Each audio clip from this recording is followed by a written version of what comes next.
And we're back. What's going on, people? We are Tottenham TV here, back here with another episode of Unpopular Opinions. It's that time of the year again. It's a bit of a quiet week for us as Spurs don't have a game, so we thought, why not? Bit of a change.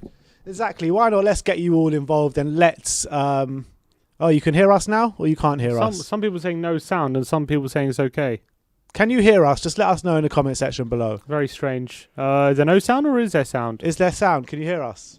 Yeah, all right, fine. there is sound. All right, let's get into it. We are Tottenham TV, Unpopular Opinions. Sim, how excited are you? I love very these excited. unpopular Yeah, opinions. I want to get stuck in. I want to know what people's opinions are going into from this season. It's been a while since we did last one. Yeah. I think the games have just been coming way too quickly, so we've needed a bit of time. But this is the first time, I think, since the beginning of the season, we've had a free week. Yeah, exactly. So it's a good no time better to bring you guys unpopular opinions. I know it's one of the most popular series that we do on We Are Tottenham TV, so we'll try and bring them to you more regularly. But look, let's get into it and let's start off with the first unpopular opinion.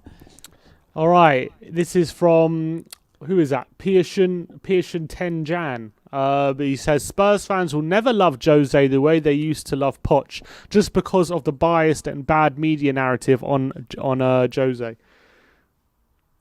I can see that definitely has legs to it, 100%. I mean, I was one that kind of fell to that narrative right at the beginning of Jose when he first came to Spurs, or just before he first came to Spurs. So I can see where he's coming from.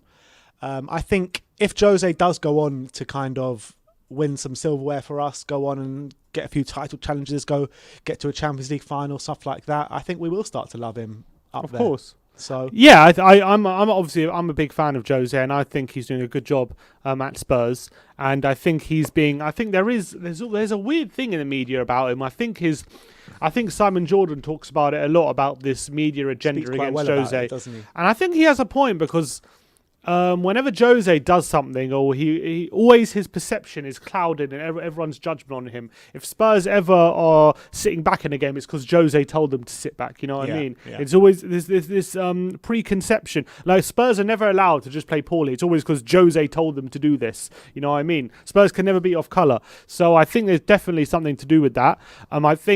I think the only thing that can make us love him more than Poch if he wins something. If he doesn't win anything, I think Poch is going to go down as a better more of a legend at Spurs, because of the way... More of a loved manager. More of a loved manager, just because how much he improved the team and how we did under him and how we overachieved. If Jose was to end his tenure at Spurs without winning anything, then yeah, I'm sure Poch will still be more loved. But if Jose was to win some trophies, I'm sure he'll go above Pochettino. Yeah, I mean, it was all about the way Maurizio kind of conducted himself as Spurs manager. But I think Jose conducts himself well. Yeah, I'm not saying he's not, but I think that the way that Jose is conducting himself at Spurs right now, people didn't really expect that. People expected like the poisonous atmosphere he brought at Man United at the back end of his Chelsea. Look, there's time for that to creep in. But right now, I think Jose really is conducting himself in the way that we want him to. Yeah, and I think he's bringing confidence to the team. I think we needed someone with his winning mentality and his ability to get through big games as part of the squad to really get into the mentality. So I think he's been good for the club. I think he's good. He's raised the profile of the club as well. And I think he's got all the fans excited for what's to come in the season. I really believe that. And I know it's frustrating. We haven't, maybe we could have done a bit better of a season in terms of throwing away games. But I think Jose's doing a fine job. And I think he's on the right track, becoming a well-loved manager. Yeah, I agree. Look, let's go on to the next one. I can actually read this one because it's a bit bigger. From Del Boy the Don. Yeah, Del Boy the Don says, Jose's obsession with Eric Dier will hamper Spurs this and next season. And I kind of agree with this one. Yeah. I mean, it's tough to disagree right now, because every time we concede, it seems to be Eric Dier's involved, which is something to worry about. I think he's really trying to mould Dier into his centre-back, isn't he? I think he's taken him under his wing ever since he joined Spurs. And since Dier made the decision saying, I want to be a centre-back now, not a midfielder, I think Jose said, okay, you're going to be my centre-back and I'm going to mould you. But at the moment, he seems to be costing us a few goals. Whether he's going to iron that out come the end of the season, we'll have to wait and see. But at the moment, he's definitely one that you would say can be upgraded. You look, for me, Eric Dier is a good good player. He's a good player, but he's not a great player. Yeah. And there's no reason for him to be up there as Jose's undroppable, up there with the likes of Heung-min Son, up there with the likes of Harry Kane, up there with the likes of Hojbjerg, Ndombele, Lloris. You know what I mean? He doesn't have that kind of consistent performances. Exactly. Like and those I always feel that in Jose's eyes, like, for some reason, Eric Dier can do no wrong, and he never gets called out for the mistakes he makes. And like, let's say Dele Alli, that mistake he made against Stoke, was it in the cup, where he gives away a ball with a needless flick. Jose was straight away calling him out in the press after that. But you know, Dier's made countless amounts of mistakes this season that have led to goals, and he's never been called out on once. Yeah, it's strange. Same with Sanchez as well. He makes a few mistakes, and he's been left out the team for a while. Look at Toby. He got that own goal against Leicester. I don't know. I don't know if that's why he's been left out of the team. Why is it then? I don't know. But I think it's. I don't think it's an individual thing. I think it's more to do with maybe he feels that the partnership between Toby and Dier is forcing us to pen back a bit more. Maybe he wants a bit more pace, and he's chosen Toby over Dier. I don't think he's dropped Dier because of that own goal. That would be Toby, sorry. I don't think he's dropped Toby because of that own goal. That would be extremely unfair if that was the case, because that own goal wasn't his fault. But look, this whole thing with Dier, I think also Dier could even potentially benefit from Jose being a bit tougher on him. I feel, because I feel like he shouldn't get too comfortable in his position. And I feel like at the moment, you could maybe argue he is a bit comfortable. He's starting every game. And I'm not saying he's been a disaster, because he hasn't been a disaster. I don't think he's been a disaster. I think he's had a pretty decent season. But I just think whenever we concede, he seems to be involved in it. That's the truth. And to be fair, we're not conceding that much, but whenever we do concede, he's there. So, but because of the way the season's gone, kind of the way the games are going, each goal we concede at the moment is really costing us. Yeah, which is a big disappointment for us. So let's read the super chat from Brandon Victory Dixon. He said, I think he's talking about the last unpopular opinion we were talking about. He said, that is spot on. The Spurs bias against Jose is completely unjustified. You all haven't won anything and are in no position to criticise him. Time in capital letters. Agreed. Yeah, and I agree. I completely agree. There's this whole thing about football now where no one has patience. Everyone wants things now. Then there's no like social media, and there's no like long-term sight. You know what I mean? When we first got Poch, we had that long-term sight. We're like, look, this is a plan. This is a plan. I know it kind of got accelerated because of the way Poch did his stuff, but I think that things went so bad in the last 6 months to a year under Poch. We needed someone like Jose to come in and actually just get things on a steady ship again. He's not a magician. He's not gonna make things happen and us to be like title challengers overnight. But things are looking good. I agree, and I think and I just don't like the way I hear people talking about Jose as if he's just some toxic manager who always leaves a blaze of fire wherever he goes and everything. Like, it's just not true. No, it doesn't. Like I don't understand. Every manager, when they get sacked, they get sacked for a reason. Because the team's not going well, right? And Jose as well, same thing. But whenever Jose gets sacked, it's always like, it's toxic, it's this and that. But that's the same with every manager. There's no manager who gets sacked because things are going well and the team's in a great place and it's not toxic. You know what I mean? But only Jose gets labelled with that. Yeah, I think a reason for that is because of the way he comes out in the press and speaks about players individually and stuff like that, and it can be kind of seen as outsiders being toxic and whatever, whereas Pochettino, he wouldn't have really done that in the back end, and like he always put the blame on himself. He would never put the blame in the on public. anyone else. Yeah, but sometimes players, look, Jose is not always calling players out. He does it when he feels he needs to. I'm not saying there's anything wrong with what Jose does. I'm just saying it's the perception from outside of what Jose does. Yeah, so there is a strong perception, and I think it's not fair on Jose, and especially there's not enough respect for a manager who's won what he's won and done what he's done. And I think compare when other people talk about Klopp and Pep, they don't talk. They're not as disrespectful as they are when they talk about Jose. And at the end of the day, Jose's methods are tried and tested, and he's won everywhere he's gone. Everywhere. So I think that's also a reason why people like to beat him down, because they don't like him winning. And, people talk about Ollie, what a great job he's doing. I'm not saying he's doing a bad job because, they're top of the league and everything, but it's a fact of the matter. Up until this point, Jose did a better job at United than Ollie. Mm-hmm. That's indisputable fact. And despite the fact that they're saying maybe this is their best chance to win a league since post-Fergie, which is true, but first of all, it's everyone's best chance to win a league for a long time. Literally, it's the top sevens. In the top seven, everyone has a chance of winning the league, so I'm not buying that. But, Jose won more games, won more points, scored more goals, won more trophies. He done much better than Ollie, but because Ollie's a United legend and sometimes they play good attacking football, all of a sudden, he's banished the demons of Jose. But it's nonsense. The whole Ollie thing is nonsense because you're only as good as your last couple of games. And 2 months ago, a month and a half ago, exactly, he was on the. How many times has Ollie been on the brink of being sacked? So many times. How many he's been times? on the brink. He's been on the time. And I'm sure he'll come again. Before the end of the season because although they're doing well, they have the capabilities of dropping points. So they haven't beaten a top six side all season. They haven't scored against a top six apart side. From us. Apart from us, they got a penalty. So look. I think the narratives around Jose can be unfair a lot of the time. But all right, let's move on to the next opinion. We've got a lot to get through. It's a video. It's a video this time. Who's it from? Hey guys, Do we know? Tottenham TV. My unpopular opinion, I'm not sure if it's very unpopular or not, but I think Tanganga deserves more Premier League game time because whenever he plays for us, he never puts in a bad shift. He always puts in a solid shift for us all the time. Yeah. All right. Thanks for sending that in. Do you know that one? Can you remember the name of that? He sent it in on Instagram. I need to check the Instagram name. Okay. The names of the videos. Apparently. I don't have my phone here, but Tanganga needs more game time, or should. I mean, again, look, I'm not saying Tanganga's been bad. Obviously, since he broke through against Liverpool, whenever he's played, he's shown some good stuff. He's shown some bad stuff as well. I think he was overhyped a bit when he made that debut against Liverpool, and I was worried. I remember at the time I was saying, yes, he's had a good game against Liverpool, but once he comes into a back four where he doesn't have so much protection, then we'll see the real Tanganga. And I like him. Jaffet. I'm not saying he's bad. I'm just saying. More game time, but where's he?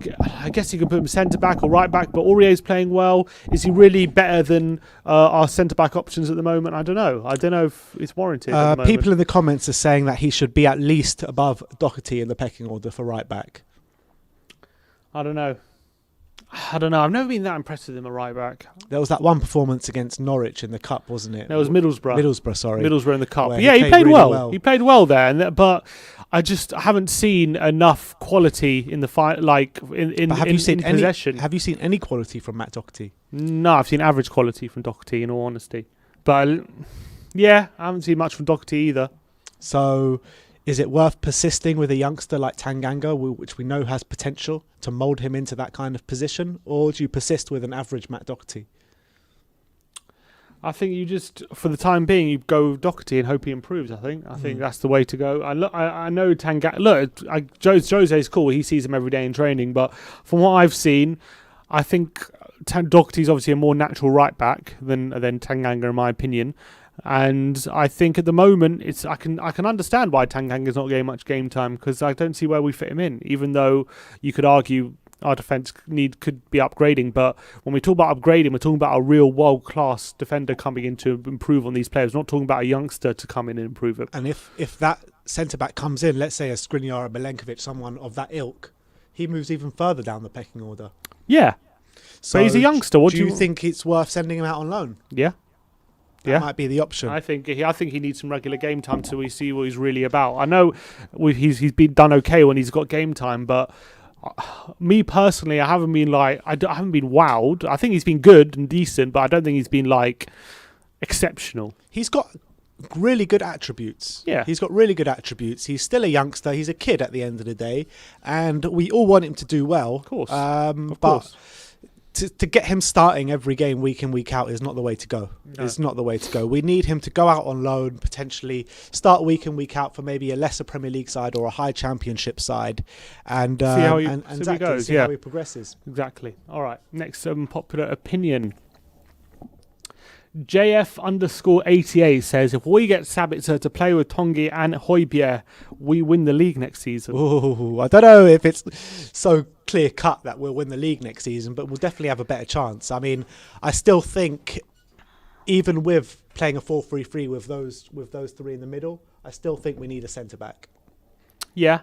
I think, obviously, look, that's a serious midfield, isn't it? And I even think you could take out Sabitzer and put in Lo Celso, and it doesn't make too much difference. I think Sabitzer's obviously great, but we have good midfielders at the moment. But I don't know if that wins us the league. Yeah, I agree with you. We probably need one more addition, and we have to stop relying on Kane and Son so much. Yeah, and we need more goals from the right side of midfield. That's what I'm saying, right? Yeah. Yeah. So look, Sabitzer would be a great addition, and he'll improve us for sure, no doubt about it. But I'm not sure if that alone is enough to say for sure that we'll win the league. But we might put us in contention for sure. Yeah, I agree. Let's move on to the next one. Spurs should play in navy shorts, not white in Europe. Get out of here. What it's are you tradition, talking man. about? This is tradition. Football heritage. Tottenham play. This is football heritage. Exactly. This is football heritage. We play in all white in Europe. And I love the all white. Yeah, how Europe. can you not love the white? That pure vibe about it. You know what I mean? Yeah, you know you're seeing Tottenham in Europe when you see that all white. It's just a bit glorious. Like I'm a massive fan of the all white kit, so I'm not sure why he's got a bone to pick with the all white kits. What's the problem? Yeah, I'm not sure about that. I'm not sure. I love the all white in Europe. I really do. Let me know in the comments. What do you reckon of the all white? What do we reckon in the comments? You know why I love it is because we were starved of European football growing up for so long, and when we first got into the Europe under Martin, that's the first time I really experienced that all white against the Slavia Pragues and against all those kind of teams in the first year back in UEFA Cup, and it just made me so proud to be back in Europe seeing all that white. You know what I mean? I love it. I love it. I completely agree. So back off the white kit, mate. All right, let's get on to the next one. Mark 82400234. Is that your bank details or something?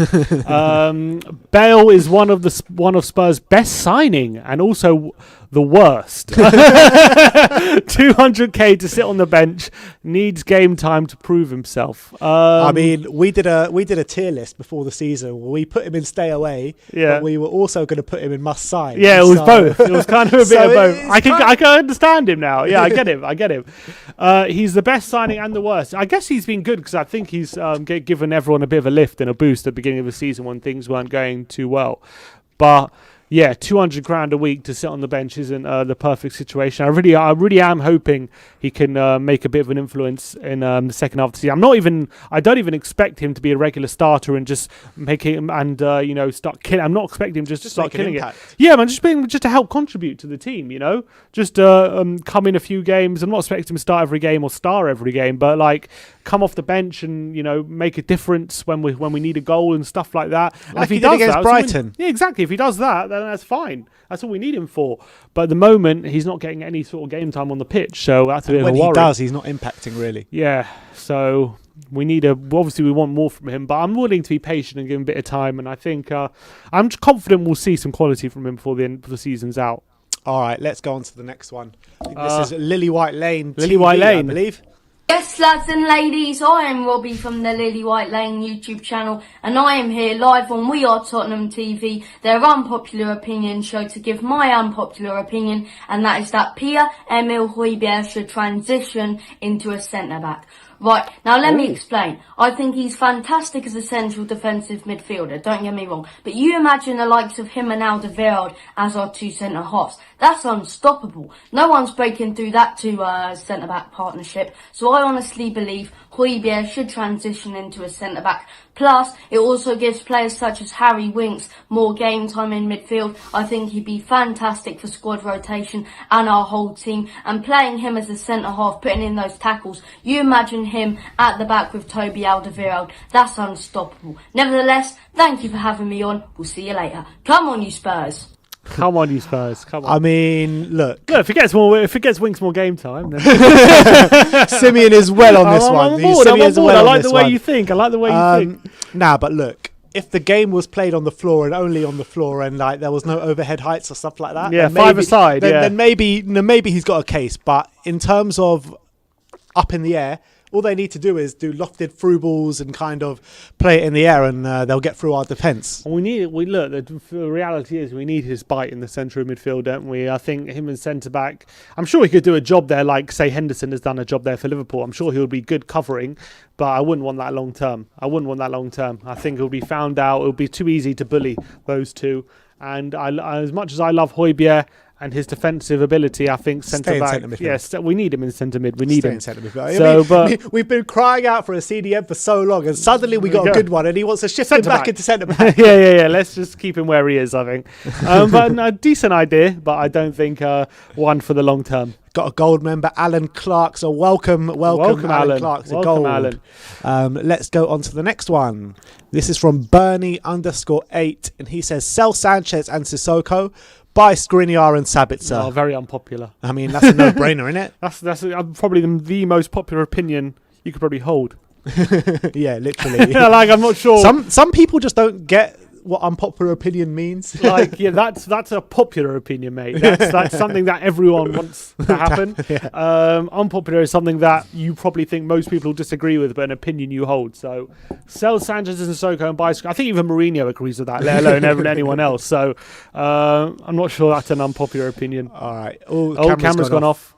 There we go. Let's move on to the next unpopular opinion. Now that is what you call an unpopular opinion. Saxo Guy 3 says Hojbjerg is overrated. Overrated? What the hell is this guy on about? How is Hojbjerg overrated? What? I want to know his reasoning. I want to know your reasoning, mate. Saxo Guy, if you're watching, let us know your reasoning in the comment section, because we don't understand this one. He's been so good this season. He's exactly what we've needed in that midfield. He's been... If anything, he's underrated. Yeah, he's underrated the way he performs. His passing ability is also goes under the radar, how progressive he is at his passing. He's obviously done so well shielding the back four. He not only that, but his leadership qualities as well, ordering people around the pitch, being Mourinho's man on the pitch as well. I mean, what more can we say about Hojbjerg? He really has been a touch of class ever since he's joined the club. And of him saying he's overrated, I mean, which defensive midfielders this season has been better than him? Exactly. Him. I can't that guy that we just mentioned. I can't think of too many. So, I'm not sure how he could be overrated. We've got a super chat here from Marcus Patterson. He says, sell injury-prone Gio for Skriniar or Sabitzer. No. No, I'm not selling Gio just yet. Why? I don't get this whole hate about Giovanni Lo Celso this season from the Spurs fan base. Because I think they're just frustrated. He just gets injured. He's been injured quite a bit. But he's top quality, mate. He's so good. He's such a good player. And I think he makes a real difference when he plays. The most annoying thing is he was starting to really make an influence again in games before he got injured. And it looks like obviously he got a bad hamstring injury. Hopefully he comes back fit and firing. But we'll say the same thing about Ndombele, right? Last season, how many injuries he had and he was struggling. But this season, has he had an injury? Ndombele? No, I don't think he has. He's kind of shaking those off. He's gone from strength to strength. Exactly. So it shows that just because a player's had injuries doesn't mean they're always going to have injuries. And I know it's been frustrating with Lo Celso. We've been frustrated as well. But just stay patient. He's still 24. Exactly. So he's got time on his side. I'm sure he's going to be a very, very good player. All these players that are saying sell Gio were probably waxing lyrical about him at the back end of last season. He was the only player last season at times which would even do anything decent at all in a game. People have short memories, don't they? Yeah, he was carrying us last season, Lo Celso. So man of match every game last season. So if we can get him in a team that's actually functional, like we have done at times this season, then I'm sure he's going to start flying again. All right, let's go on to the next one. Another one about Hojbjerg. This is Manolito Man 2. If Hojbjerg continues to play the way he has, then at some point the big boys will be after him. We're a big boy, exactly. Mate. He's at one of the big boys. What are you chatting about? This is why he. This is why he came. He came to step up. He came to play Champions League games. Hopefully, we'll get there next season. But I can't. To be honest, I can't see at the moment too many teams coming in for him right now. Maybe in a few years' time, if we're really still killing it and Barca or Madrid need a upgrade, maybe they'll look at him. But I don't think it's anything to worry about right now. Yeah, no, I agree. I mean, he's just joined us at the end of the day, so How old is he, Hojbjerg? He's still like 25. 20. Oh, really? Yeah, Is he that young? Yeah, he's young. He plays on the pitch like he's 28, 29. Yeah, you know what he's I mean? such an experienced, mature player. But he's still fairly young. He's still got a lot of time on his side. You know, him and Ndombele, 24 and 25. So, and Lo Celso's 24. So we've got a lot of young players, or not young players, but players who are just approaching their prime or in their prime at a good age. And Hojbjerg. Maybe he's already been at Bayern Munich. Exactly, he was at Bayern, and obviously, he had to leave there to get more game time. And but Pep rated him when he was there as well. He did. You never know. He might have a special play if Bayern do come back in for him at some point. He might have a special play, like Fabregas. He left Barca and then went back there. We have a super chat here from the BSP Refix. He says Jose calls out our players too many times. I mean, look, he calls out when I feel like he calls them out when they need to be called out. And it might be not nice for people to see. Some people don't like seeing that kind of stuff, but sometimes it needs to happen. And Poch never once called out a player, which whatever that each to their own. That's each managerial way of managing. But Jose likes to be confrontational. He likes to get a reaction. He likes to poke at players when he feels like they're not. When he feels like they can give something extra or they're not giving their all. And I think it's worked for the mainstay in his career. It worked on Ndombele like a treat. Ndombele is the perfect example of a player who's reacted perfectly to Mourinho's tactics. And now look at him. Now he's one of the best midfielders in the league. So I think as much as people might not like it, I think it's necessary. Sometimes. Yeah, I mean, look, I think different players need to be handled in different ways. Not every player needs to be handled in the same way. Yeah. So I think that when you look at the Dele Alli situation, he didn't actually call out Dele straight away. I think he was trying to work his magic on Dele for a while before he actually called him out. You saw in the documentary how he called him a lazy trainer and stuff. And in that stage, he was probably Jose's best player at the time. So I think that when you look at it, I think Jose did try other things with Dele before he spoke about him in the press. And I think he does that with other players as well. I don't think when a player's not performing or not buying into his message, that's the first thing he thinks of. Let's go and go in the press. There's other things that come before that. And people don't actually realise that. People think that, he's done one thing wrong and he goes straight to the press. Exactly. But I don't think it's like that. Breaking news on the BBC. No, but I completely agree with that. I think people think it's his first point of call when it's probably a last resort kind of action from Jose. You know, it took him a while to do that for Ndombele. Everyone points to it, but it was like that was in March after a few months of management that he was like getting sick of what Ndombele was putting on the pitch, and then he finally went to the press. He only actually called him out after that, wasn't it? The first time he called him out was that game where he didn't do any sprints. Against Burnley, yeah. So that was it. I mean, and if you don't call him out after not doing a sprint in a whole 45-minute period, then when are you going to call him out? That was a disgrace, that 45 minutes. It really was. I agree. So I don't agree with that he calls out players too much. I think it's fine what he does, and I think if he gets the best out of the players and he feels like it's necessary, then bring it on. All right, let's go on to the next one. Let's see what we got here. Hi Ben and Sim, my unpopular opinion is that if we were to re-sign Christian Eriksen, put him in the cam position with Ndombele and Hojbjerg just behind, we would have the best midfield in the entire Premier League. So he's saying Hojbjerg, Ndombele with Eriksen number 10. We would have that would give us the best midfield in the league. If Eriksen performs to the way that we know he can, to the best of his ability, then I think he could have a case there. Yeah, or better than like De Bruyne, Gundogan, and Rodri. Not sure about that. Would you say Man City are the only ones? Liverpool, when they got Fabinho midfield. You've got to talk about. You've got Fabinho, Thiago. Yeah, but and on form, you've got to say. Huh? On form, the Spurs ones you'd probably say are better than the Liverpool ones on current form. Well, only because Fabinho's playing in defence, isn't he? Yeah. So, but as a midfielder, you know, he probably not walks into our team, but I unfortunately do think Fabinho is still better than Hojbjerg at the moment. Thiago is obviously one of the best deep line playmakers in the league, and as much as I love Ndombele, is he on Thiago's level yet?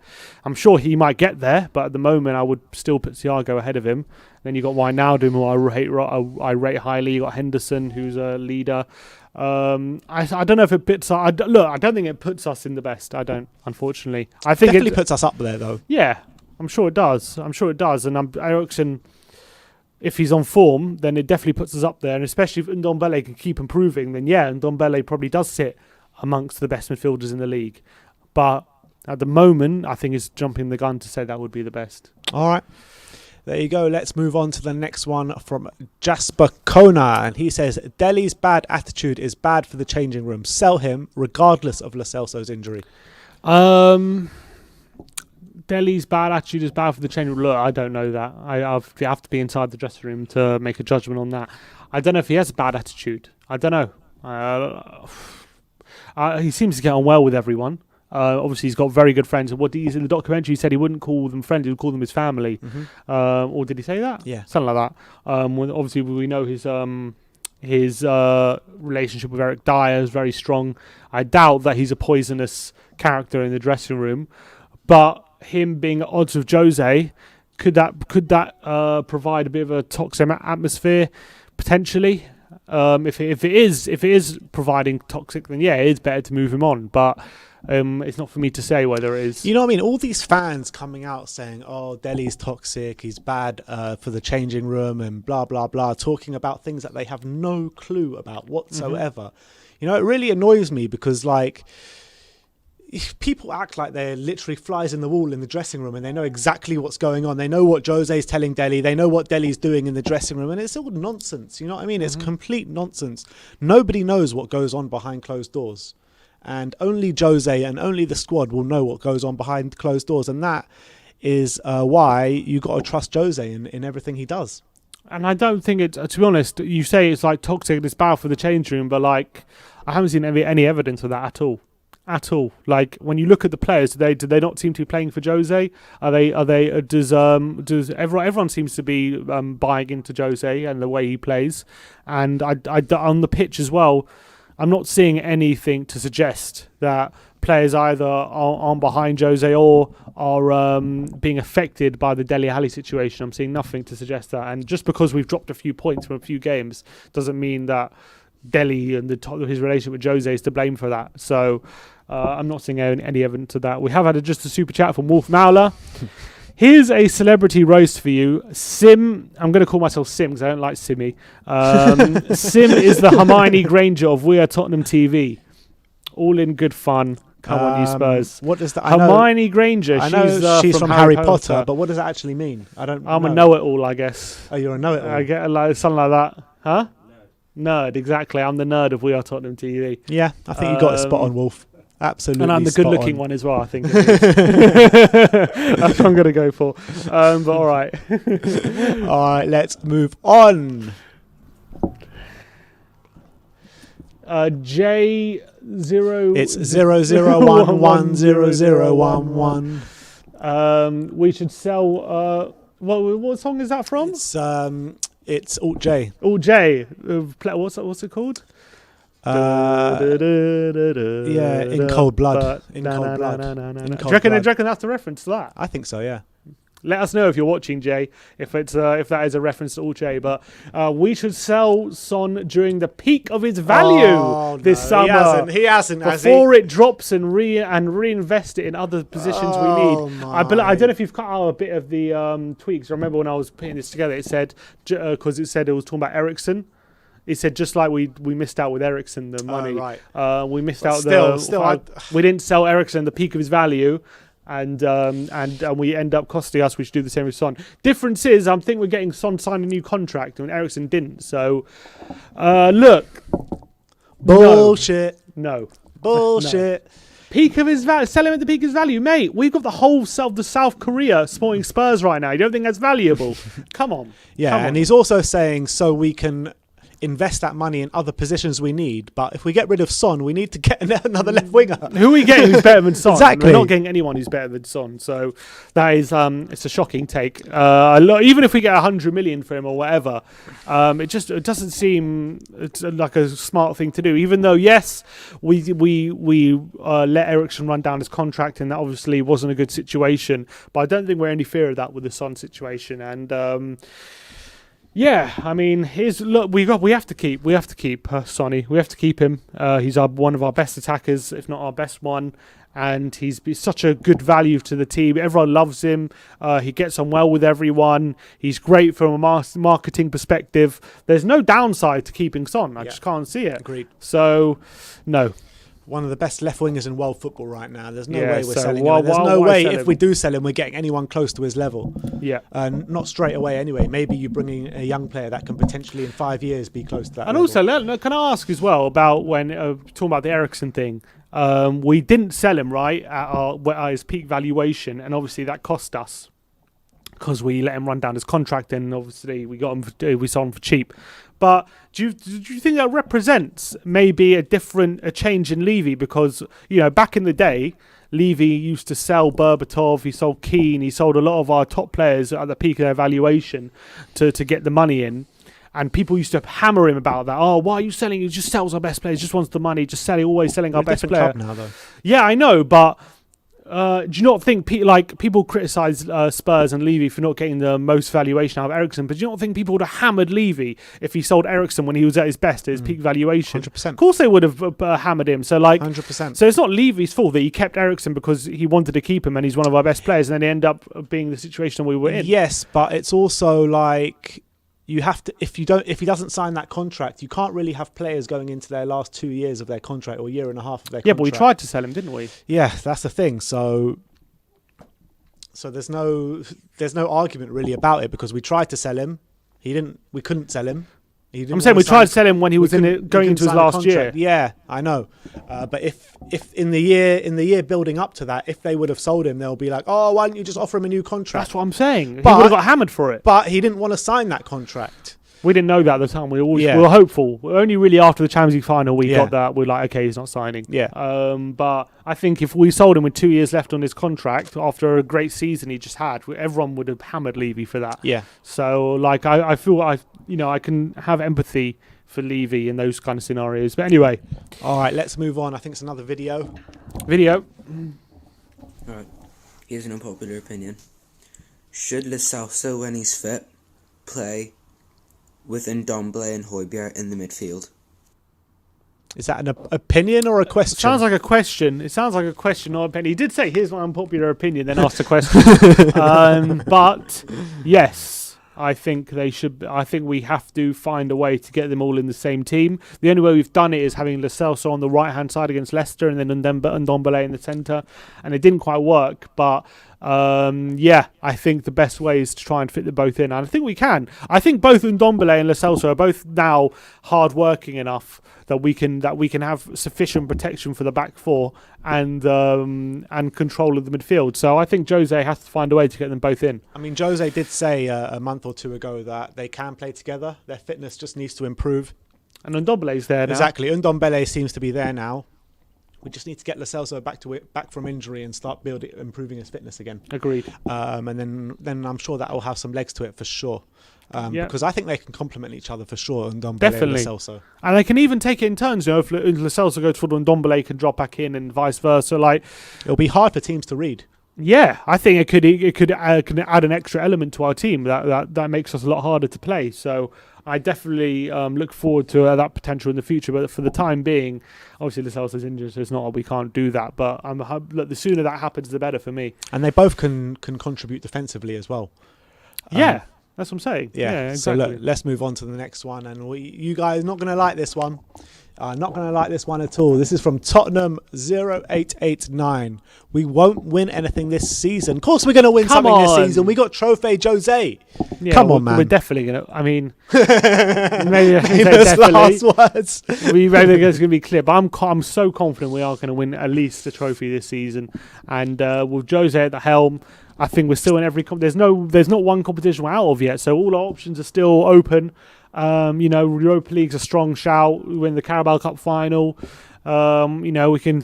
I wouldn't put it past us to go far in the FA Cup as well. And we're still 4 points off the top, so we've got 4 chances still, and I'm confident he's going to get at least one of them. Yep, I agree. Now let's move on.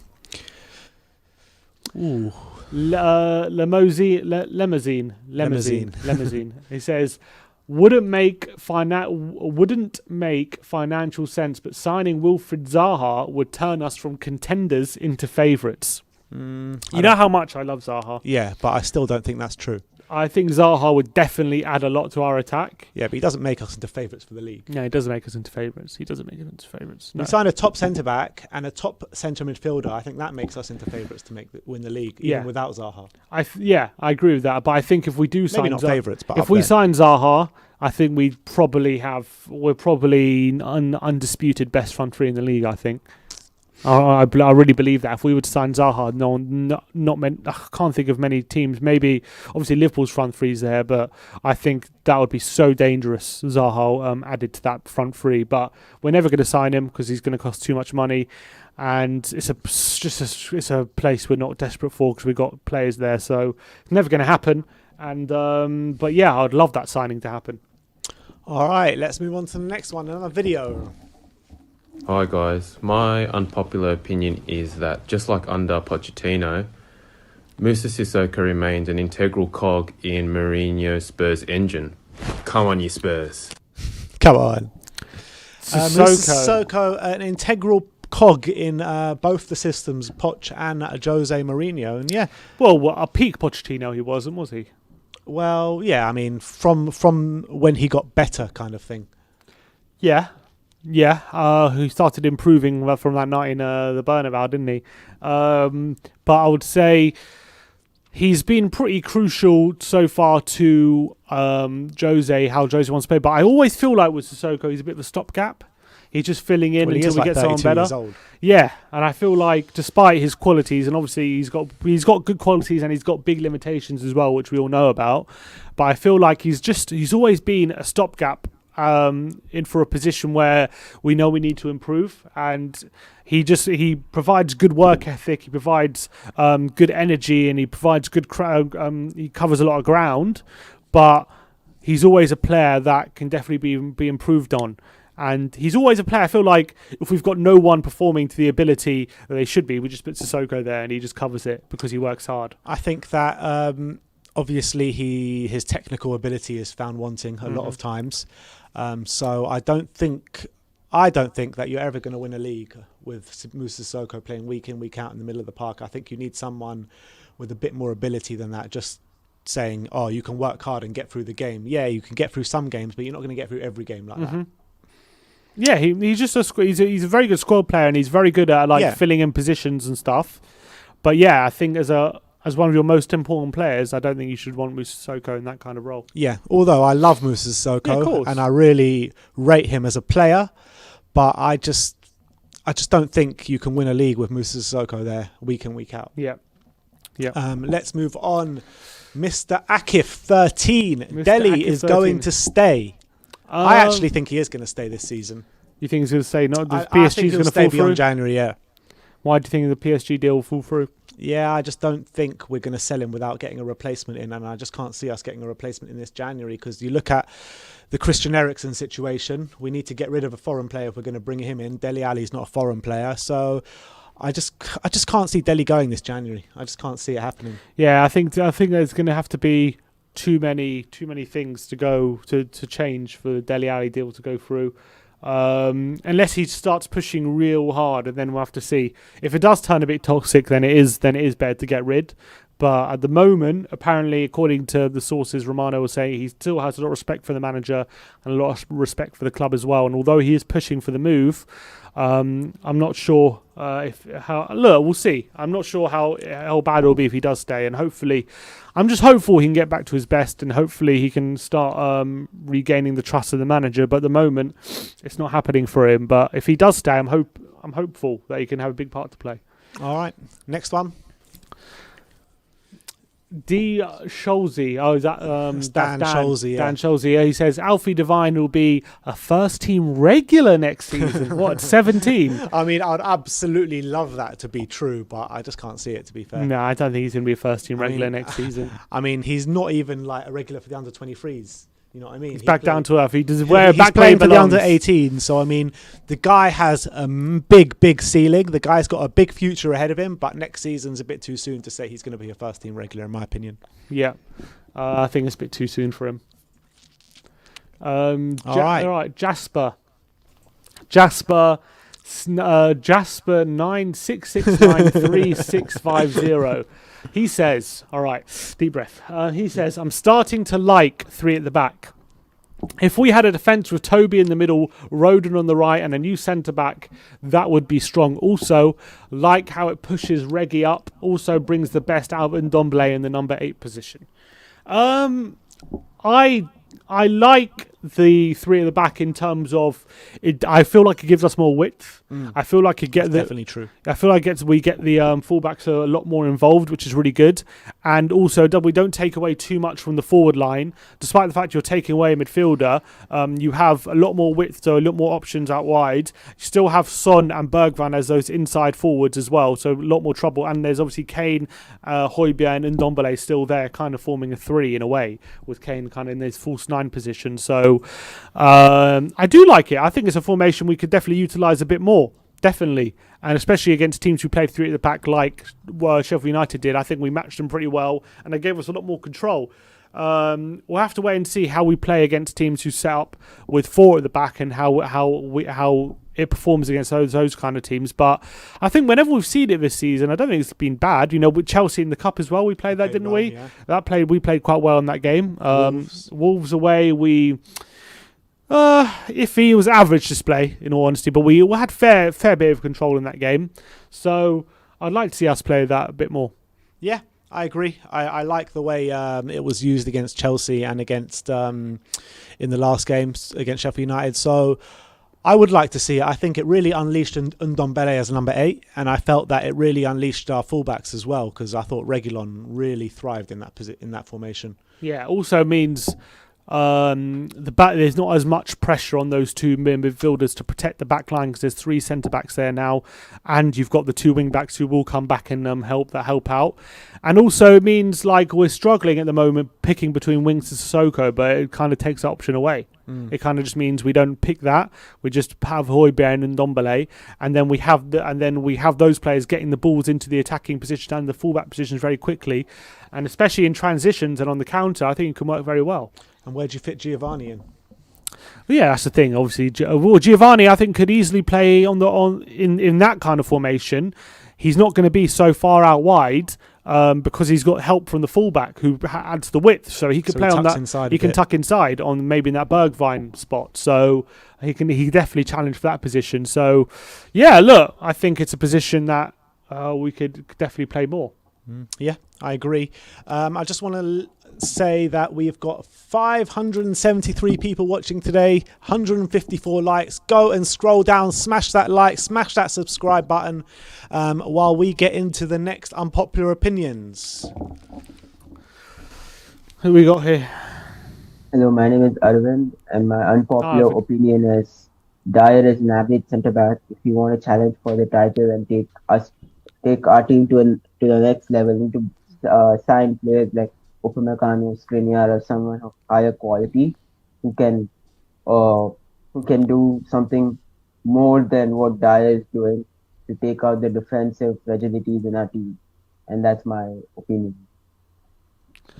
Yeah, well, I kind of agree there. I really do. Yeah, we spoke about Dier before, didn't we? About how someone said if Jose's obsession with Dier is going to cost us. So I guess Arvin is saying something similar. Yeah. But look, Dier is definitely one who has to improve. Otherwise, he needs to be upgraded at the moment, because despite the fact he's having a decent season, it's not quite the all-conquering centre-back that we need. Because Liverpool have Van Dijk, City have Diaz, United have Maguire, I guess. So we need someone of that ilk. Maybe you could argue Toby's there, but he doesn't seem to trust Toby every game. Some people say, by the way, that he's saving Toby for the bigger games. Do you reckon that's an element to that? Maybe he's just we'll see against Liverpool, won't we? Yeah. Do you think maybe it's a case of him managing Toby as in a case of rather than just overworking there's a case for him? that for sure. There's definitely a case for that. That could definitely be a case. But anyway, I agree about the Dier thing. We need more from him. David Harris. All right, let's go, David. Guys, it's your boy at the Irish Hotspurs. Today I have 3 unpopular opinions for you. My first one is that come the summer we need to sign Toby Alderweireld and Hugo Lloris's replacement, because if not, we will end up being cutting adrift at the top when they leave. My second unpopular opinion is we're one of the biggest clubs in England and we need to start acting like it in the transfer market. And my third unpopular opinion is we have one of the worst squads inside the top 6, and my top 6 does not include Arsenal. And Jose is working wonders to have us challenging on all fronts. Back over to you, Ben and Sim, to discuss. In Jose we trust. Come on, you Spurs. Come on, guys, David. it's your boy. All right, so what was let's go in order. What was the first one? He says we need to buy Dier and Lloris replacements in the summer. So, Dier, yes, we've already spoken about that at length this episode, so we're in agreement over that. Hugo Lloris is an interesting one because he's not getting any younger, 34 years old. He's up for a contract renewal. So I'm guessing if he doesn't sign this contract pretty soon, and there's rumoured that he's not going to sign it, or there was rumours that he rejected quite a lucrative offer. So if that is true, then we do. Yeah. I think it all depends. I think he's got 18 months left, I believe. And if he does want to see out his career, maybe in PSG with Poch or whatever, or somewhere else, or a new challenge, then I'm not going to hold that against him. But at the moment, I would definitely try to get him to stay. Yeah, I'll definitely try, but I would still also try and get Donnarumma. Sorry, he said Toby. He said Toby, not Dier. People are saying, and he said we should sign Toby and Lloris replacements, not Dier. Toby and Lloris. Toby I agree both ways, because if Toby is not going to be playing week in, week out every single game, then what's the point? He's on big wages. Because whenever he does play, he's great. Yeah. I think he's definitely worth having around. But I think in terms of Lloris, I honestly think he goes so underrated. So underrated. I think he's the best goalkeeper in the league, but in my personal doesn't get the respect. In my personal opinion, you get Donnarumma. He's out of contract in the summer, 6 months left. You can start signing a pre-contract with him now. One of the best young goalkeepers. Yeah, he's got Raiola as his he does. agent, doesn't he? Yeah. So that's not going to be an easy deal to do. It's not going to be easy, but I think it's still something we can get over the line. The guy is going to be free transfer. Yeah, but he's probably going to want 200 grand a week or something. But as a free transfer, we might be able to afford that. Maybe. Well, maybe because what a sell-on value that guy's going to have. Look, of course, he's got massive potential. He's been great for AC Milan. I just feel like with the Raiola as his agent, he's probably looking at the very top: Madrid, Juventus, like these kind of teams. So Madrid have Courtois. Yeah. Juve have Szczesny. Barca have ter Stegen. He'll probably go to Juve, won't he? That's Bayern have Neuer. Could he go to Chelsea? Mendy hasn't.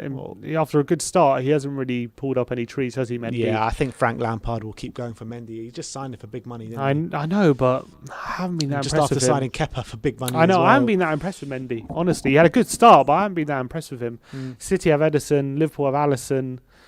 Look, I think it all depends on if Lloris signs that contract or not. I can't, because we're not going to sign Alisson, not going to sign Donnarumma if Lloris signs a contract, because Donnarumma's not going to sit on the bench. Yeah. Neither's Lloris. Yeah. Neither of them deserve to. So I think if Lloris signs a contract, I don't think we'll go for any keeper now. And as well, the way you got to think about it, Donnarumma, he's so young. That's a missed call from Grandpa. That's a keeper for twice. That's a keeper for the next 10, 15 years. Do you reckon he's watching the Unpopular Opinions? Maybe. If you call back if you're watching the Unpopular Opinions, maybe we'll get you on loudspeaker. But we got a super chat here from the BSP Refix. Says we'll miss out on Sabitzer the way we did on Grealish and Bruno. As great as Levy has done, he missed out on a few players we could have got in, and I completely agree. Yeah. I completely agree that if we wait on Sabitzer, we might miss out on him, and I think that could be the case. I hope it isn't. Anyway, why are you putting Bruno in there? We got the better Fernandes anyway. Yeah, we got Jedson, exactly, much better.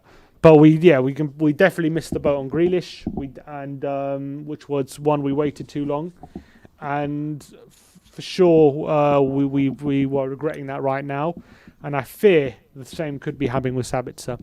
But to be honest, I just can't see us getting him in January, even if we stump up the cash. I don't know if Leipzig will let him go. It's going to be a difficult one.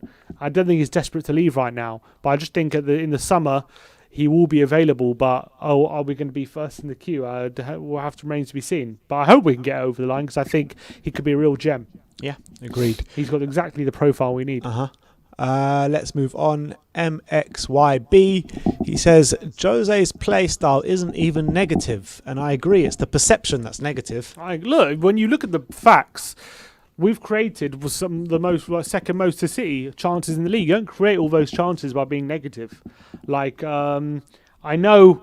Obviously, we have a solid base in defence and how we make it difficult for the opposition, but you've always got to make it difficult for the opposition. There are different ways of going about it, and that's just his way. His way is making sure that it's difficult for them to create chances, and when they have possession, you're in a shape where you make it difficult for them to build up attacks. And obviously, different teams have different ways, but when we do have possession, and when we definitely get on the transitions, we flood forward and we could be very attacking. Look, I think you can argue both cases at times. At times we're gung ho. At times we're flooding people forward and really playing attacking style of football. But then at times as well, we do revert into a kind of low block and play kind of negative football. So I think both ways you can probably say are right. Yeah, but I don't think it's like, I don't know. I haven't seen if I'm comparing what Jose's brought in compared to last season when at the back end of Poch. It was always difficult. It was always difficult to get that style going again. You kind of need to. It was always difficult to get that style game because you kind of need every time a team is failing. Right, a lot of the times you just need that solid base on your defence to start getting results again. Because otherwise, you keep leaking chances and you keep leaking lots of goals. Then it's going to be 10 times harder to start winning games again. So the first thing you always get sorted is your defence. And I think that's just what Jose is doing now. He's getting our defence sorted, and then hopefully it can lead to us being more dominant in games and getting the attack right. Obviously, it's a balancing act, and sometimes he gets the balance a bit wrong. But I don't think he's a purely defensive manager. Yeah, and I think a lot of it is perception. Yeah, and you got to say that Jose always coming out saying, "I don't tell them to sit back. I don't tell them to sit back," and that's been backed up now by Harry Kane as well, who's also come out and said he doesn't tell us to sit back. Yeah, exactly. So when we are negative, it doesn't seem like we're actually implementing Jose's style. Agreed. And yeah. All right, let's move on. It looks like Sam Chipek back on the channel. Chippy. Hi, we are Tottenham TV. Thanks for having me on. It's been a while since I was last on this crazy channel. My unpopular opinion might cause a fair bit of arguments because every person I've said this to so far has given me arguments and has even said to me, go and support those Muppets down the lane if you don't like it. But my unpopular opinion is that I personally think our main priority should be winning the Carabao Cup. And I think it is more important than top four. And I also feel that that winning a Carabao Cup is bigger than reaching a Champions League final. You don't get remembered for finishing second place. You only get remembered for lifting a trophy. You know, be it a League Cup, an FA Cup, a Europa League Cup, even an Aldi Cup. But for me, I think the main priority has got to be lifting that trophy. This is why we hired Mourinho. So, you know, if we lift the Carabao Cup, if we beat City in the final, then our business is done this season, quite frankly. Oh, come on. He had me till he said Audi Cup. He had me till he said Audi Cup, and I'm like, no. I'm not having that. Come on, man. The be-all and end-all of this season is not to win a Carabao Cup, let's be honest. Yes, it'll be great for the fan base. Yes, it'll be great for the club to get a trophy in the trophy cabinet. We haven't won one since 2008. But Champions League football should be the kind of first thing that we need to be after this season. Let me ask you this question. You know, let me ask you this into the viewers as well, just to put this argument in perspective.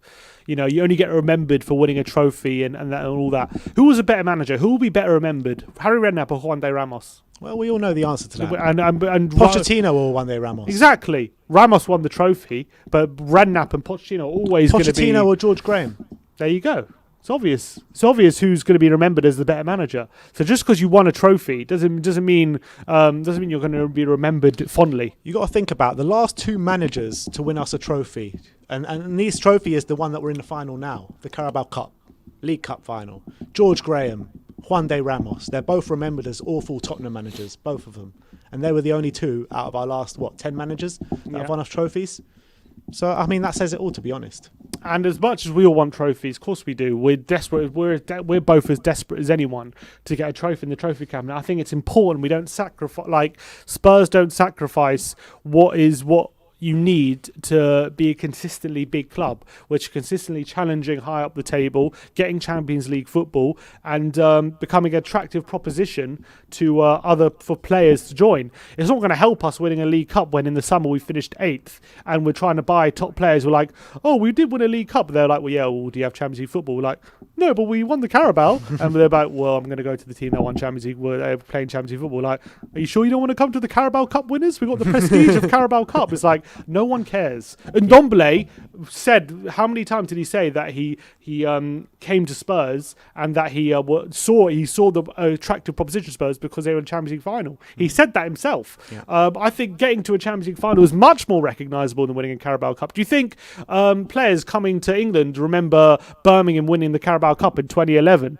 Do you think they're coming to Carabao Cup winners of 2011 Birmingham City in the Premier League? No, they don't really care about that because they're in the Championship. You know, they don't care. They care about how a team's performing now, how attractive, how stable they are as a club, if they're competing for top honours. And yes, we need a trophy, but you know, we can't sacrifice the stability and the ambition of the club just for a Carabao Cup. Completely agree. Champions League football gives you kind of long-term stability in a sense, or not attractability. Not long-term stability, but stability for the next season. But it doesn't just give you the option to attract the big players, but it gives you the option to afford the big players as well. Yeah, exactly, because of the money. Oh, Sam Chivek's commented saying, take note, everyone, that's an unpopular opinion. Thanks for having me on. No worries, Sam. No, look, we appreciate your opinion. I understand it because we've done 12 years without a trophy, so I can completely understand your opinion and how it would be massive for us to lift. I'm not diminishing the Carabao Cup and saying that it wouldn't be a big deal to win it. I'm just saying we can't sacrifice what we've built as a club up until this point. You know, since Pochettino's come, you know, we've become one of the, in our own right, one of the biggest clubs in England, one of the most attractive propositions because we're consistently challenging the top and winning a Carabao Cup and forgoing everything else isn't going to do that justice, I feel. Yeah, and you know, I would rather win Europa League, finish 5th, than win the Carabao and finish 4th. You know what I mean? Yeah, that's true. Wolf Malice says, I predict Carabao, Europa, and a 5th place finish. That'll be a decent season. Yeah, I'll take that all day long. That'll be a decent season. Take that all day long. As long as we're in Champions League football next season, I think that should be the kind of main priority, having Champions League football for next season. And a trophy. But our priority, but I think first and foremost, Champions League football. Mm-hmm. First and foremost. But obviously, a trophy is very close second. Well, I want both. You know what I mean? I want both. Completely agree. I don't think it's either or. Mm-hmm. Let's move on. We got Jack Harvey 11. Bale has been good this season. When he's on the field, he's always great. Oh, I think that is definitely unpopular. Yeah, I don't think many people agree with that. But I completely disagree. I don't think many people. I completely disagree. That's what I'm going to say.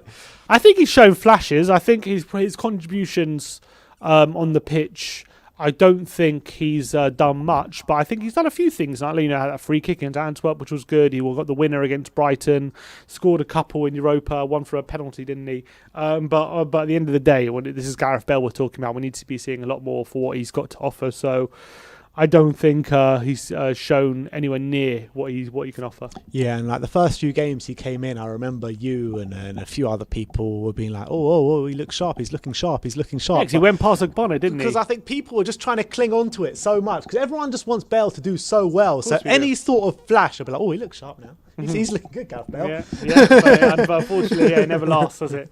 So yeah, there when it goes. When he came on for his first appearance against West Ham and he did that trick against Ogbonna, we're like, oh my god, and then he put it wide, and it's been downhill since then. Yeah, pretty much. Let's move on, and we got one from Brian. Brian, shaved Brian.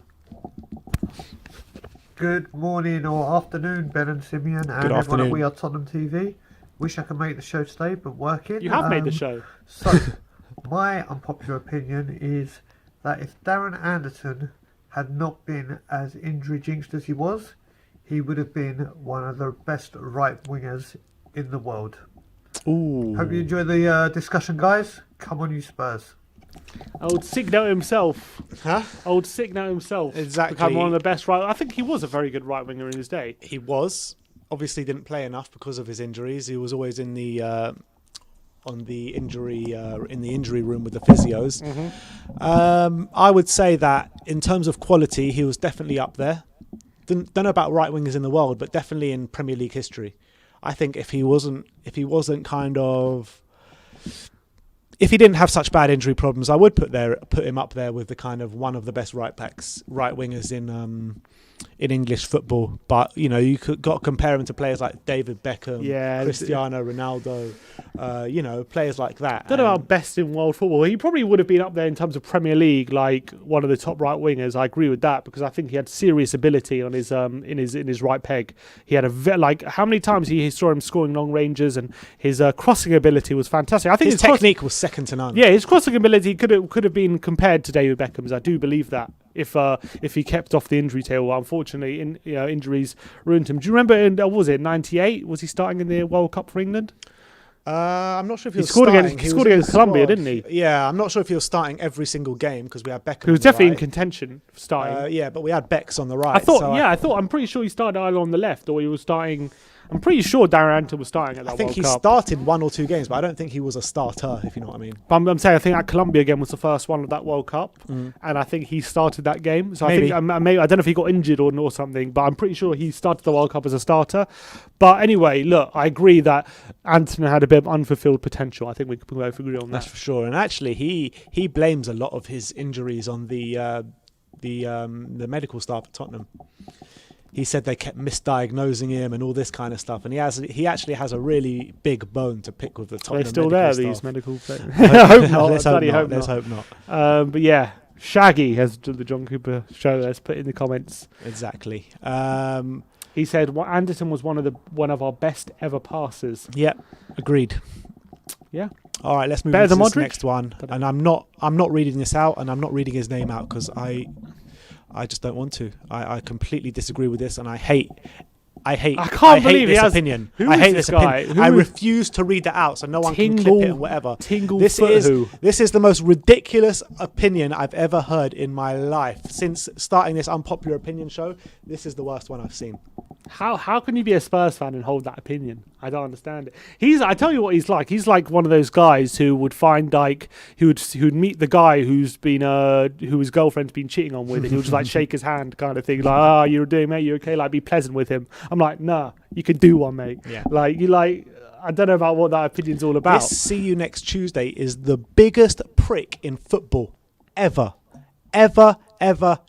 I hate him with every ounce of my being, and I'll always hate him, and I'll never forgive him for what he did. Moving swiftly on. Exactly. Judas. Absolute Judas. Judas. He is a proper Judas. Judas. He is. There's no bigger betrayal than Sol Campbell in world football. There isn't. Cardinal sin. Anyway. Hi guys, Bobby Singh. Regardless of squad quotas, foreign quotas in our team, I think we desperately need a centre-back in this Jan. I know Rodon's been in a couple of times, but he has made a few mistakes. And I think if Dier and Sanchez had made those mistakes, we would have been ripping them to shreds. And I think the only reason we're bigging up Rodon is because of our lack of trust in Sanchez and Dier. So I do think somehow, if we want to push on, we need a centre-back in this Jan. Just wonder what you think. So yeah, my unpopular opinion, Rodon. Is he really all that? And as always, come on you Spurs! I love that ending. Is Rodon all that? Come on, man. I mean, he's played 2 games. Yeah, come on. He's played 2 good games as well. Exactly. Maybe he's not all that, but we don't know yet. Like it's hard to pass judgment, and it's harsh to say he's definitely not all that when he's played quite well whenever we've seen him. So I don't think it's. I think it's a bit harsh. Look, I don't think it's unpopular to say that we need another centre back who's of higher class coming in. So no, that part's definitely true. But then I was well on board with what he was saying up until we started dissing Rodon. Yeah, there's no reason to diss him right now. I don't think there's anything wrong with Rodon so far. Until he he might not be. As I said, he might not be all that. We don't know yet. So it's a bit harsh to call Rodon out. I think he's played well. So. All right, let's move on. Jamie 234. Sorry, James 2343641. This is the hardest part of the show. Forget the numbers. Reading all the numbers. Just read the opinion. I think everyone enjoys me watching reading the numbers. I think struggling through. By the end of Jan 22nd, we need to get rid. Jan 2022, I think it is. Oh, not the 20. Not January the 22nd. I thought it was very specific date. In 3 days' time, we need to do this. By the end of January 2022, we need to get rid of players like Gaza, Rose, Doherty, Toby, Winks, Lamella, Sissoko, Lucas, Jensen. That would be a lot of work for 3 days' time. And send Bale back. All these players aren't good enough for a title challenge. I think, look, I don't know, because you need a squad, right? And not every player can be as good as your starting 11. And yeah, when you look at those players, you're saying, can you get a title challenge if they're all starting week in, week out? But they're not starting week in, week out. They're all squad players. And I think, you go through the players. Like Gazaniga, our third choice keeper, he can easily go. Danny Rose, we all know his story. He's gone. Doherty, we just signed him. Toby, one of probably our best centre-backs. He's good enough for a title challenge. Yeah. Harry Winks, he's good enough for a squad play. I don't think he's good enough to start week in, week out. Eric Lamella. If he wasn't injured all the time. Yeah. Sissoko. Sissoko's a Swiss Army knife. Sissoko, squad player. Yeah, he's not good enough player. to start. Like we've mentioned that. Yeah. Lucas Moura. I kind of feel Lucas Moura's time at Spurs might be coming to an end. Yeah. Jedson Fernandez, he won't be here past this year, and the Bale thing is the Bale thing. So, do we need an upgrade on most of these players for a title challenge? I think we just need a few tweaks in the squad, and a big centre back and a midfielder to come in. Yeah, but people look at these and they're like, oh, they're not good enough to be a child. But these squad players are always going to be less good than your starting 11. Look at John O'Shea. How many years was he at Man United? Many years. Is John O'Shea good enough for a title challenge on his own? No. But as part of a squad who comes in when players are injured and he plays games at centre back or right back, or he just fills in, and then he is good enough. Man U, in that period of dominance in the 90s, had so many of these kind of players that Fergie made work for the team and kind of filled in gaps when needed with injuries and what have you. Yeah, Fergie's starting 11 was always amazing, and he had players on the bench similar ilk to these kind of players, to the Lucases, to the Sissokos, you know what I mean? And he made it work, and he was challenging for the title year on year on year on year. So you need a squad. It's not just about the starting 11. Exactly. Was Anderson good enough for a title challenge? If he's starting every week, no. But as a squad player, he clearly was. Exactly. Like it happened. Like you can pick out so many examples of that. Many. So I disagree that every player who you deem not good enough for the first team is you need to kick him out to win the title. I don't agree with that. All right, and we got a new gold member, JHN. So welcome to you to gold. We got John Cooper. The John Cooper. Hey guys, this is my unpopular opinion. Might not actually be too unpopular, but it's something that I've noticed and I think we need to do. I think we need to be letting Son take our free kicks. There's no reason why I can't take the free kicks. He's a world-class player. Most world-class players are good on dead balls. If you look at all the world-class players out there, they bring that into their game. So I can't see why Son isn't given the chance. Kane's given the chance, so why can't Son? He's got a great technique on both feet. He's got a lot of whip on his shots. So let him have a go. So that's my unpopular opinion. Soon to be a popular opinion, I hope. All right, that's a good one, John. I think it's an interesting one. In terms of that, it's strange why we've never actually seen Son take free kicks. We haven't, have we? I can't remember any time. Yeah, he's brilliant with his right, brilliant with his left, takes brilliant corners. He's got good whip on his shots. Yeah, obviously great in curling into the far Scores corner. so many from free kick positions. Yeah, that's his perfect angle as well from those free kicks. So why? Yeah, I kind of agree with John. Why don't we see Heung-min Son from free kicks? Well, the only thing I can think of is, you see that obviously they practice their free kicks in training, so they obviously go with the one who's consistently getting them on target or getting them on the back of the net. best free kick taker in training. Yeah, I mean the He's Harry awful Kane on one the is pitch. terrible. He's terrible. I actually don't mind Dier on free kicks. I really don't. I think Dyer's our best free kick taker. But from what we've seen. I don't think he's bad at them. No, he's good. Like the one against Palace, he forced a really good save from Guaita. I think he scored one for England once. He scored against Russia for England once. He's taken a few good ones, and he's actually also pretty decent at free kicks. Actually, is Lo Celso. Lo Celso's a pretty good, decent free kick taker as well. And when I think we got Harvey White, he's coming in to take him next season. Yeah, Harvey White's going to be taking all of them. But yeah, look, I would like to see Son have a go at a few. I agree with that. But I think we've got a few decent ones. Obviously, Bale had hit one against Antwerp, which hit the post as well. That was decent. Lucas Moura. Lucas, no, I don't want. Why would I want him on free He kicks? scored one against Marine.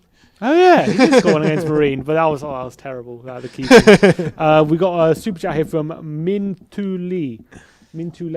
I don't know if I'm being baited there, but he says people keep saying get rid of Toby, get rid of Hugo because they're 30 plus, but Toby is still our best centre back, and smart, and Hugo well look at Buffon.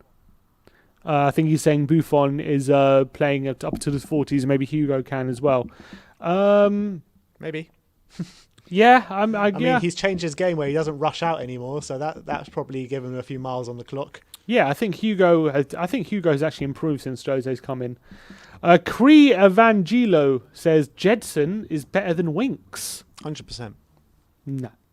Not having that at all. Come on, man. Let's be serious now. He's not. Let's be serious. I think we've got one more, and then we'll go to Twitter for some comments. Have we got anything on Twitter? Oh, we have loads. All right, so we'll go to there just to finish off. But let's go to this last one. We played all the videos, have we? I think so, yeah. Ningadi Halvard. Davinson Sanchez needs more time. So underrated. Was good under Poch. I disagree. I think he's had enough time. I think he's had enough time. I don't even think he was that good under Poch. Still makes the same mistakes as kind of his first season. Doesn't seem to grow as a player. So for me, that's I don't agree with that. Yeah, I think he's had a lot of time personally. I think he's had a lot of time to improve. He's had spells where he's starting. He's had spells where he's out. He's had spells in a back three, a back two, different partners. I think he's had plenty of time to improve from where he was when he first joined, and I feel like, look, I'm not saying he's an awful player. Sanchez is not an awful defender by any stretch. He's probably our best centre back last season. Yeah, you could argue that, but he's not. He's just not elite. He's good. That's all he is, and he's always gonna. When you're challenging for where we want to be, right at the top, he's always one that's gonna at some point let you down, and he has unfortunately let us down. At the crucial times a lot this season whenever he's been in the team, and he's just one where we keep waiting for him to take that next step, and he never has. He just never has. And having him around, I'm not saying having him around is terrible or anything. He's just one that's easily improved on. I think he's good for like a third or fourth choice. But for me, starting week in, week out, just too error prone for me. Way too error prone. And he gets bullied off the ball way too much for a guy of his super size. chat here from Kev Williams says, I fear that Dier will only be dropped when there is a run of faults, which will be detrimental. For me, Roden and Toby... Run of faults already? He says, for me, Roden and Toby start every time ahead of Dier. Has there been a run? I wouldn't say there's been a consistent run of errors, but he's made a lot of errors. He's made a few errors in game. He's made about 4 this season. So it's not like consistently every game, but it's enough where you can say, look, maybe we should think about trying a different centre-back. Prism Gamer says, should get rid of Sanchez, make Toby and Roden the main centre-back pairing. It's too soon for Roden. Everyone's just got to chill out a bit. It's either one way or the other with Roden. Some saying, get him out. And some people saying he needs to be starting every single game. I mean, look, chill out, guys. He's only been in the team for a minute. He's played 2 games for us. Yes, they've been good games, but you can't start him every game. I always find when a player is not playing, their stock is never higher than when he's not playing. Just like with Dele, like with Ozil for Arsenal. There's so many situations. I remember last season actually very clearly. It was with the Eric Dier situation. I remember beginning of the season, right, we were conceding goals left, right, and centre, and whatever. We had no midfield, and everyone was like, and Dier wasn't playing, and everyone was like, "Oh, we need Dier back in midfield. He'll solve all our problems. He's the best centre mid, defensive mid we have. He'll be so good." And then we brought him in against Brighton. and we had like the worst game ever. He was a shambles. It was awful, and everyone remembered. Oh yeah, he actually isn't that good. Like I think like no one's stock is ever higher than when they're not playing, and I think the same is with Toby and Rowe. Not saying Toby's bad or anything. I'm just saying always people's memories just when a player's not playing, always remember the good times, and then when they are playing, everyone a lot of the time just remember how bad they are in their bad times, and I think that's a classic case. All right, so I think we've got about 5 minutes left of the show. We'll react to a few tweets now, but if you want us to react to any of your unpopular opinions, do send in a super chat so we can see it, and we'll react to it. But we've got about 5 or 6 minutes left of the show. Let's see some. Let's go to Twitter though. People been DMing us. One sec. Here's a super chat here from Mabsut Igyu. He says, Mabsut? "Hi everyone. If we beat Liverpool, we go back to our winning mentality because we lost it since we lost against them." Yeah, I hope that's right. I don't know if that loss against Liverpool was the breaking point, but I think if we do beat Liverpool, we'll definitely give the team a lot of confidence. Definitely, that's for sure. We got Steely. He from Twitter. He's in the DMs saying,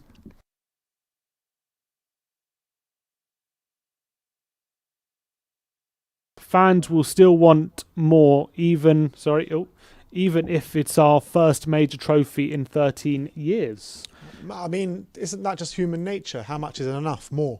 Of course, yeah. Everyone's saying we need a trophy, need a trophy, need a trophy. Yeah, it's never going to stop unless we win like a league or a Champions League. Yeah, but even so, the next season you want more and more and more and more. Of course you do. It's never going to stop.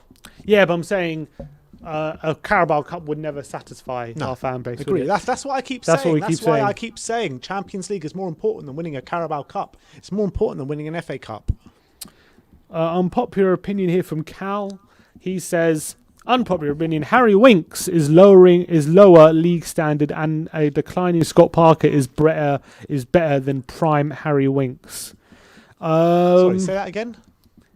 Winks is worse. Basically saying Winks was worse than a declining Scott Parker when Parker was declining. At Spurs? That's what he's saying. I think Scott Parker was always better at Spurs than Winks has been at Spurs. I think Parker was better, but I mean, he's saying a declining Scott Parker. He said Was Parker declining at Spurs? I don't really remember his last season, kind of. I don't know. I think Scott Parker was better than Winks. Sure, at his best he was. No, I'm not arguing admitting that. But I wouldn't say a declining Scott Parker, which is what he specifically said, is better than a prime Harry Winks. Look, I don't know. People, I've said this enough about Winks. He just doesn't get enough credit for some of the stuff he does. I know. I've never said Winks is the best midfielder or he's a world class midfielder or anything. I just think his good work goes under the radar, and then he gets criticism for not doing anything when people don't see the good work he does. Such a Winks apologist. You're such a Winks apologist, man. Joe, that's not unpopular. Let me find some more unpopular opinions. Okay, here's pretty unpopular. Eric Lamela deserves to start in the front three until Bergwijn grows up or Lucas or Bale steps up. If Lo Celso returns from injury, I would put him right wing like he did against Antwerp at home, where he had an amazing game. That was from Harry Kane's agent. Agent Kane. You think Lamela deserves to start ahead of Bergwijn? No. He said until Bergwijn grows up. What does that even mean? He's not grown up yet. What does that mean? Till he grows up. Bergwijn is the best, on current form, the best right winger in our squad. We look more complete when he's in the side than when he's out of it. I mean, come on, man. Bergwijn needs to be starting on the right-hand side. This one is definitely unpopular. From Josh Fitzgerald. He says, unpopular opinion, Sonny is too inconsistent. He turns up 1 or 2 games out of 5 or 6. Kane, Pierre are constantly good. No.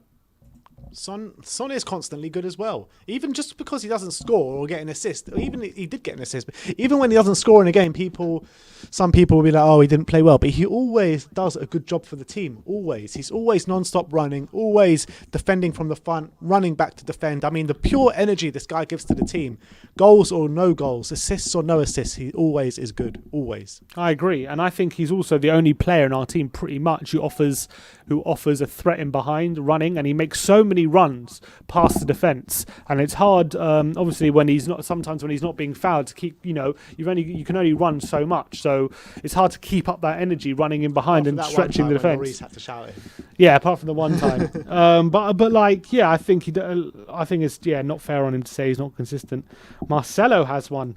Come on, Marcelo. Marcelo, the unpopular opinion. For me, Parrott isn't going to live up to his potential. Dane Scarlett is Kane's future replacement. To be honest, every time I've seen Parrott play, I've never really seen much in it. Except for those pre-season games where he did all right. Yeah, but I've always thought that I like the look of Dane Scarlett more than I like the look of Troy Parrott. I really like the look of Dane Scarlett. It's a bit harsh to say right now that Parrott's not going to live up to it, but I can see where he's coming from. Yeah, I think it's too early to tell with Parrott, and I think the low move of Millwall hasn't helped him. Although he has just had back-to-back starts for Millwall. But it seems like he's playing out on the left wing or something. Yeah, he seems to play him out wide, a wide forward. So I'm not so sure about that. One sec. Any more? There's a few on Twitter. Let me just go through them. Let's just go. Just pick a number and we'll go to, because I think we're running out of time. Pick a number? Yeah, how many you're going to go through? Oh, a couple? I don't know. Whatever. Huh? Yeah, we'll do another unpopular opinions. But let us know if you enjoyed the unpopular opinions in the comment section below, because we enjoy doing them. Let us know if you enjoy watching them. How about this one? Kevin S Squared says Lucas is heavily criticised but has contributed in defensive efforts and tracks the runs back. Should move into a centre midfield position as a box-to-box midfielder and provide defence and aerial play. Lucas is a DM? Don't know about DM, but maybe a box-to-box. Box-to-box CM, do you reckon? I don't know, maybe. In the mould of like a navigator. Like what about a wing-back? His deliveries is not good enough, is it? And on the wings. I don't like his crossing. His crossing, he just floats it in. It's so easy to defend. Because I kind of agree. He could be. I'm not sure if he's best. Could he be a Kante? Lucas is a Kante. He's got the pace. Yeah, he's got the energy. Imagine Lucas as a Kante. When balls come up from high in the middle of the park, he can win it in the air. Yeah, he's got a great spring. He's got a great leap. He's got a good tackle. He's aggressive. I mean, I can see that. I mean, I really can. But I just don't think he's suited to. I just don't think he's good enough for us to be on the wing anymore. Yeah, I think. It's been too long now where he just hasn't really performed consistently. We have got a super chat from Wolf Mauler. Thank you, Wolf. He says, love the show. Any thoughts on Skip's future? I mean, Skip looked like he has a bright future ahead of him. He really does. And you got to say that he's doing brilliant the way he's playing at Norwich at the moment. Their best player, one of the best players in the Championship this season. So I think he has got a massive future at Tottenham. Mourinho has already come out when he was at Spurs last season and said he could be a future captain. So I think Ollie Skip has got a big future ahead of him. I agree with that. I think he's going to be a future captain, and he clearly loves... he's loved by Mourinho as well. So I think that's that. I mean, look, we have a lot, but there's a lot of the retreading of opinions that we've already had. So maybe last one. This is probably one that everyone can disagree with. Last one. Tongi for centre half with Dele. I think that's just a troll one, isn't it? Surely. Tongi to play with centre half with Dele. What do you reckon? Yeah, against Marine maybe. Yeah, why not? Best ball playing centre half partnership in Europe. Imagine him doing his tricks and stuff at centre back. Him and Dele, to be honest. Dele doing his back heels pissing with Mourinho boarding piss. Is there any point to respond to that? We've done it already, so there you go. Well, anyway, look, that is the end of our Unpopular Opinion show. 100 minutes of unpopular opinions to feed. Love it.